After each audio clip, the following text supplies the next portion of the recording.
Dear friends, कैसे हैं आप सब। मुझे पूरी उम्मीद है कि आप लोग अच्छे नहीं बल्कि बहुत अच्छे होंगे। फ्रेंड्स, हत्या दो तरह की होती है। एक होती है षड्यंत्र के अंतर्गत की हुई हत्या, उससे तो भगवान ही बचा सकते हैं। और दूसरी हत्या जो होती है वो होती है अकस्मात होने वाली हत्या, जिसे अपनी सूझबूझ से टाला जा सकता है। क्योंकि बाद में तो सिर्फ अफसोस ही रह जाता है कि काश ऐसा ना हुआ होता या फिर काश ऐसा हुआ होता। फ्रेंड्स, बचपन से हम सभी लोगों को एक चीज़ बताई जाती है कि मुसीबत में कभी भी खुद नहीं पड़ना चाहिए। हर इंसान अपने आप को परिस्थिति के अनुकूल ढाल लेता है। अब सर्दी के मौसम में कोई गर्मी के कपड़े पहन के तो नहीं निकल सकता, इसलिए क्योंकि मैं बहादुर हूँ तो मैं इस तरह से अपनी बहादुरी दिखाऊंगा। फ्रेंड्स, अक्सर ऐसा होता है कि परिस्थितियां अगर प्रतिकूल हों तो उनसे बचकर निकला जाता है, ना कि ये कहा जाता है कि आ बैल मुझे मार। बहुत ज़रूरी होता है कि विपरीत परिस्थितियों से बचकर निकला जाए। फ्रेंड्स, आज का वीडियो मैं स्टार्ट करने जा रही हूँ, लेकिन इस वीडियो के एंड में मैं अपने पॉइंट ऑफ व्यू भी रखूंगी, तो इसलिए इस वीडियो को बिल्कुल भी स्किप मत कीजिएगा और एंड तक ज़रूर देखिएगा। 2 जुलाई 1995 की बात है, 90 के दशक की बात है। 2 जुलाई 1995 क्या हुआ कि एक रेस्टोरेंट से, एक नामी गिनामी रेस्टोरेंट से, होटल से आप कह सकते हैं कि बहुत भारी धुआं बाहर से निकलता हुआ दिखाई दिया। बहुत भयानक आग की लपटें कि जैसे अंदर आग लग गई हो, इस तरह की चीज़ें दिखाई दी। क्या हुआ कि वहाँ पे एक सब्जी वाली औरत थी, सब्जी बेचने वाली औरत थी। दिल्ली की एक घटना है, सब्जी बेचने वाली औरत थी। वो शोर मचाते हुए गई कि आग लग गई, आग लग गई। वहाँ पे 2 कांस्टेबल गश्त कर रहे थे, ड्यूटी दे रहे थे। वहाँ पर उन लोगों ने इस बारे में जानने की कोशिश की कि आग लग रही है अंदर, तो अंदर क्या मतलब ऐसी चीज़ हो रही है। गेट पर वो लोग पहुंचे ही थे कि जो होटल का मैनेजर था, उसका नाम केशव था। उससे पूछा गया कि अंदर जो इतनी भयानक आग की लपटें हो रही हैं, अंदर क्या हो रहा है, क्या चीज़ जलाई जा रही है। उसने बोला कि कुछ नहीं, जो पुराने पोस्टर और बैनर है बस वही सब जलाए जा रहे हैं। इस बात पे उन कांस्टेबलों को शक हुआ, तो उन्होंने उस टाइम तो कुछ कहा नहीं। उसके बाद उसके बाद उसमें से एक कांस्टेबल ने पीछे वाले दरवाजे से एंट्री करने की सोची। जब वो पीछे वाले दरवाजे से एंट्री कर रहा था तो वहाँ पे क्या देखा कि एक तंदूर के पास 2 लोग खड़े हैं, उस तंदूर में आग लगा रहे हैं, आग लगी हुई है और उसी आग की लपटें बहुत दूर तक ऊपर तक उठ रही हैं। तो उसने पूछा कि तुम इसमें क्या जला रहे हो। तो उन दो लोगों ने जवाब दिया कि नहीं, हम बकरा जला रहे हैं। उसे शक हुआ क्योंकि दरवाजे पर ये कहा गया था कि कुछ नहीं, पुराने पोस्टर और बैनर है वो जल रहे हैं। अंदर ये कह रहा है कि बकरा जला रहे हैं। तो उसने बिना कुछ कहे इधर उधर एक तीखी निगाह से देखने का प्रयास किया कि यहाँ क्या हो रहा है। तभी उसके होश उड़ गए ये देखकर कि अंगीठी जो तंदूर था वहाँ पर एक इंसानी हाथ है। उसने वहाँ कुछ कहा नहीं, और हो सकता है वहाँ पे वो कुछ कहता तो वो 2 जने मिलकर उसे वहीं पर उसकी आवाज़ बंद कर देते। उसने वहाँ कुछ नहीं कहा। वो बाहर आया, फ़ौरन पुलिस को इसकी सूचना दी गई और उसके बाद यहीं से तफ्तीश का सिलसिला शुरू हुआ। जब पुलिस अंदर आई थी, जब वो कांस्टेबल अंदर आया था, तो उसमें से एक आदमी तो भाग गया, दूसरा धर लिया गया। उसके बाद परत दर परत खुलती चली गई। हुआ क्या था? हुआ ये था कि इस होटल का जो मालिक था, सुशील कुमार, जो कांग्रेस में कार्यकर्ता भी रह चुका था, कांग्रेस का कार्यकर्ता भी था, बल्कि राजनीति में एक उभरता हुआ सितारा था। उसने गुपचुप तरीके से नैना साहनी से शादी की थी, जो कभी उसकी क्लासमेट थी। कांग्रेस की पार्टी में वो भी कार्यकर्ता थे। लेकिन शादी के बाद वो उस चीज़ से पीछे हट गई थी और वो अपना, जो उसने कॉमर्शियल पायलट की ट्रेनिंग की थी, उसी को आगे बढ़ाना चाहती थी। वो चाहती थी कि सुशील कुमार उससे जो शादी किया है उस चीज़ को वो पब्लिकली, इस चीज़ को अनाउंस कर दे, वो सबको बता दे, वो इस बात को जग जाहिर कर दे। लेकिन सुशील कुमार ये करने के लिए राज़ी नहीं था। इसी वजह से उन दोनों के बहुत झगड़े हुआ करते थे। आए दिन उन लोगों के झगड़े हुआ करते थे और इसी बीच उनका रिश्ता किसी तरह आगे चल रहा था।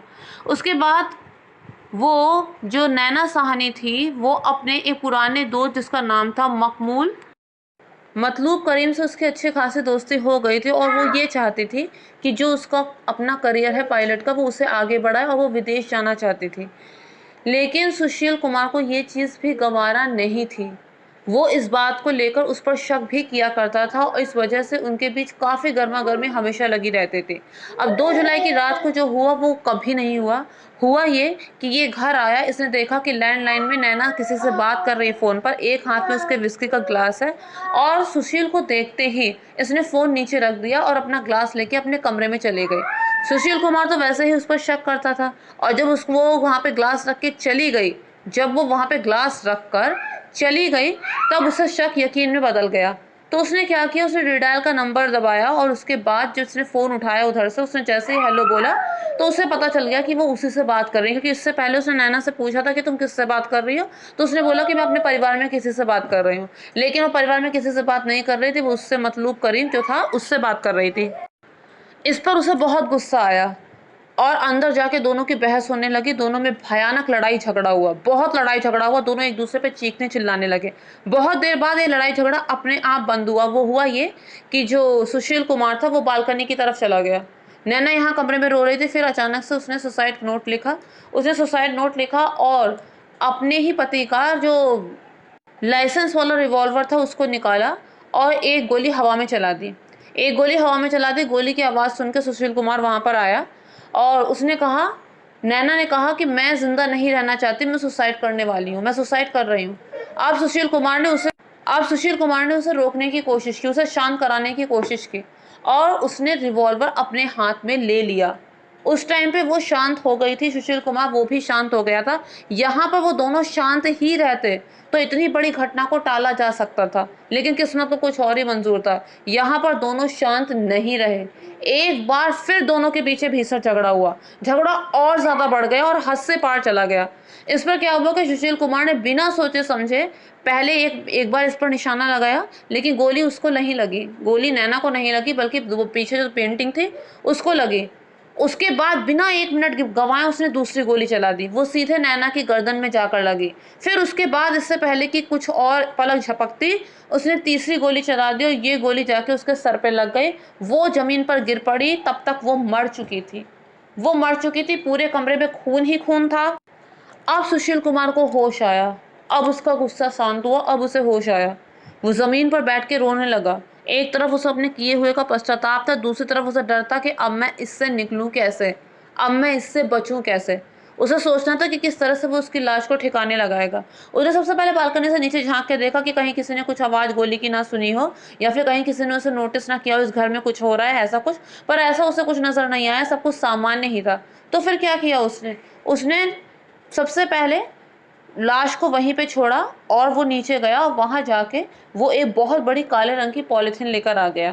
काले रंग की पॉलीथीन में उसने नैना की लाश को डाला और उसके बाद उसे चादर से लपेट दिया। उसके बाद उसने बड़ी ही सावधानी से कमरे में फैला सारा खून साफ कर दिया।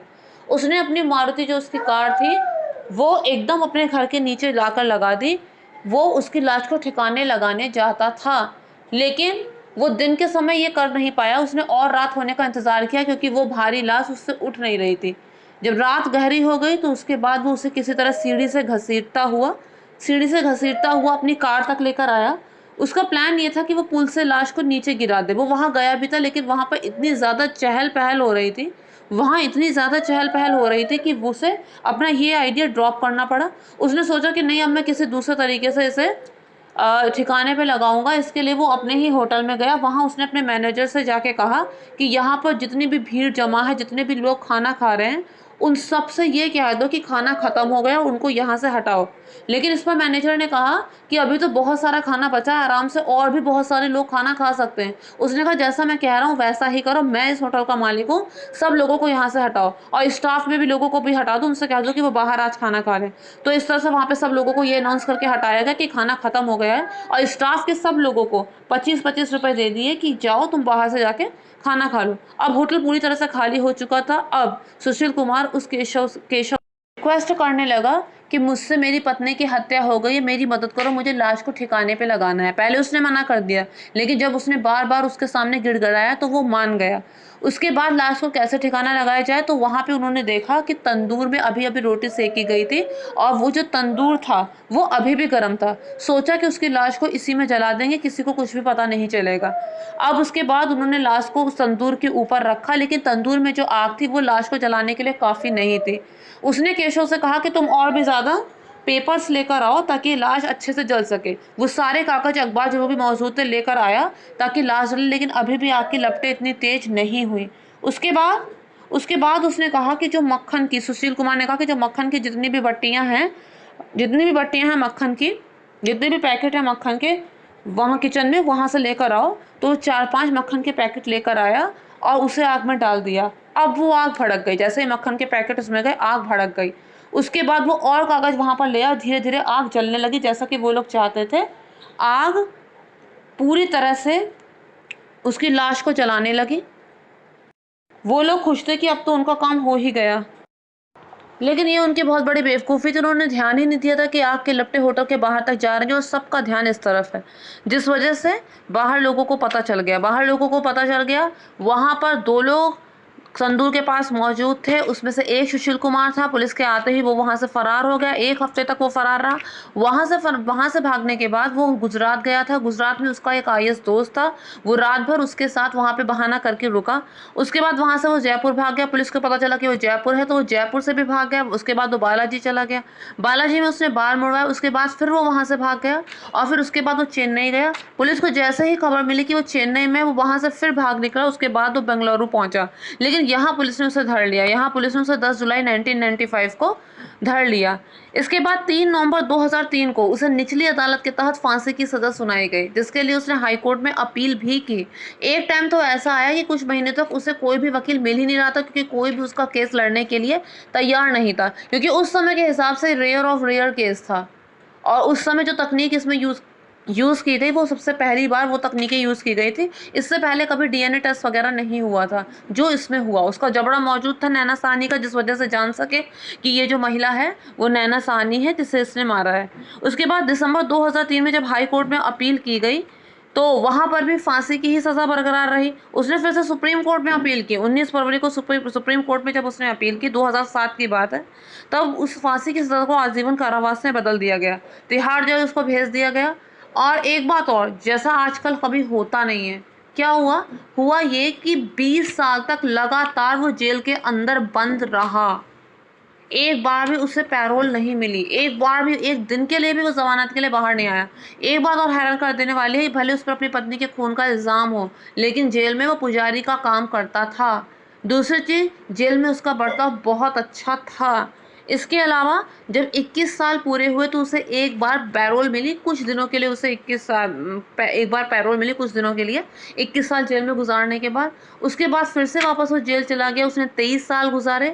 उसके बाद उसके अच्छे व्यवहार के कारण उसे जेल से रिहा कर दिया गया। अभी फ़िलहाल वो जेल से बाहर है, लेकिन उसकी ज़िंदगी तो पूरी बर्बाद हो ही गई। अब जेल से जो 23 साल सज़ा काट के आया हो, उसकी ज़िंदगी में क्या बचता है? जहाँ भी वो जाता होगा उंगली उठी जाती होगी। जो शर्मिंदगी उसे उठानी पड़ी, वो सब घटनाएं टल सकती थी, लेकिन ऐसा हुआ नहीं। गुस्से ने उसकी ज़िंदगी को बर्बाद कर दिया।